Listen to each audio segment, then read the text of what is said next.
Hello বন্ধুরা, আমি রবিন। আর এখন কথা বলবো মির্জা সিনেমার ট্রেলার চলে এসছে, তো সেটাই রিভিউ দেবো। তো মির্জা সিনেমার ট্রেলারটা আমার একটু লেট আপডেট দেওয়া হচ্ছে, কারণ কোনো কারণে আমি দিতে পারিনি, তো সেটাই এখন দিচ্ছি।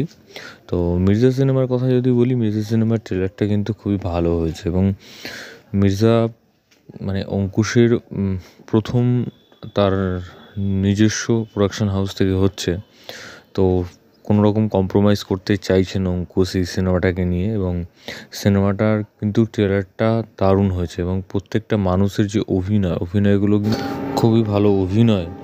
এবং এখানে কৌশিক গাঙ্গুলিকে যেভাবে তার এন্ট্রিটা দেওয়া হয়েছে, তো আমার মনে হয় যে একটা হিরোর এন্ট্রি। কারণ যখন গাড়ি নিয়ে দরজাটা মানে সেই কাঠের দরজাটা ভেঙে যখন ঢুকছে, তো সেই জায়গাটায় আমি ভাবলাম মনে হচ্ছে এটা কোনো অঙ্কুশ হয়তো এন্ট্রি নিচ্ছে।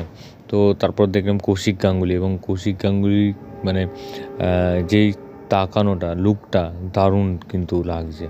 এবং তারপরে ঐন্দ্রিলার একটা শট দেখলাম, ঐন্দ্রিলা যে মানে তাকে মারা হয়েছে, তো সেই জায়গাটা সে তাকাচ্ছে, তো সেই জায়গাটা মানে খুবই ভালো লাগছে। এবং মানে সেই এক্সপ্রেশনটা কিন্তু খুবই ভালো হয়েছে। এবং অঙ্কুশের এন্ট্রিটা, যেটা একটা ধুয়োর মধ্যে বসে আছে কিন্তু মুখটা তখন তার বোঝা যাচ্ছে না, এবং পরবর্তীকালে যখন হেঁটে আসছে তারপরে আস্তে আস্তে তার মুখটা রিভিল হচ্ছে, তো সেইটাও কিন্তু খুবই ভালো হয়েছে।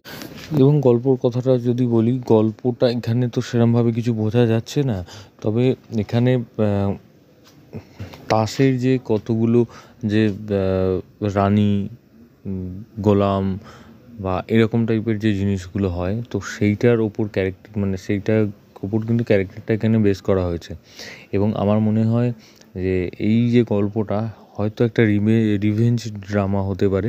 মানে অঙ্কুশের বাবা মাকে হয়তো মেরে ফেলেছিল কৌশিক গাঙ্গুলি ক্যারেক্টারটা, তো সে বড় হয়ে রিভেঞ্জ নেওয়ার চেষ্টা করছে।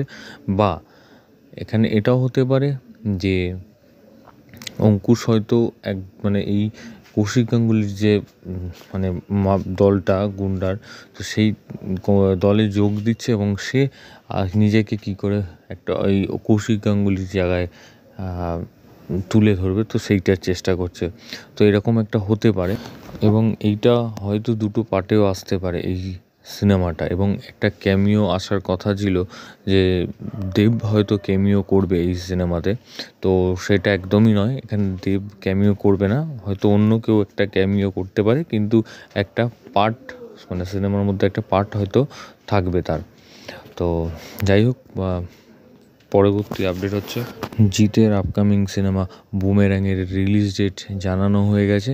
তো রিলিজ করবে আগামী 10ই মে, এবং এই রিলিজ ডেটের সাথে একটা ভিডিও এসছে, এবং সেই ভিডিওতে যে বিজিএমটা এসছে, বিজিএমটা কিন্তু খুবই ভালো হয়েছে। এবং এখনকার সময় যেরকম ধরনের মানে বিজিএম তৈরি হচ্ছে, তো এখনকার সময়ের তাল মিলিয়ে একটা বিজিএম তৈরি করা হয়েছে, এবং বিজিএমটা কিন্তু খুবই ভালো হয়েছে। এবং তার সাথে যে অ্যানাউন্সমেন্টের যে ইয়েটা, তো সেটাও কিন্তু খুবই একটা ইউনিকভাবে রাখা হয়েছে, এবং ভালো লাগছে।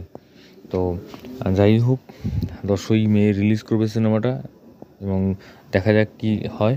তো আরও কী কী আপডেট আসতে থাকে। এবং এখন পরবর্তী আপডেট হচ্ছে দেবের খাদান সিনেমাকে কেন্দ্র করে।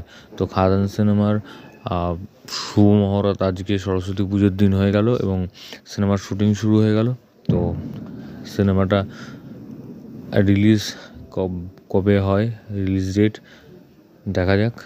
তো এরকম ধরনের আরও আপডেট পেতে তোমরা সাবস্ক্রাইব করো চ্যানেল বাংলা পিপি, এবং বেল আইকনে ক্লিক করতে পারো না। বেল আইকনে ক্লিক করলে তোমরা সবার নোটিফিকেশন পেয়ে যাবে। ধন্যবাদ।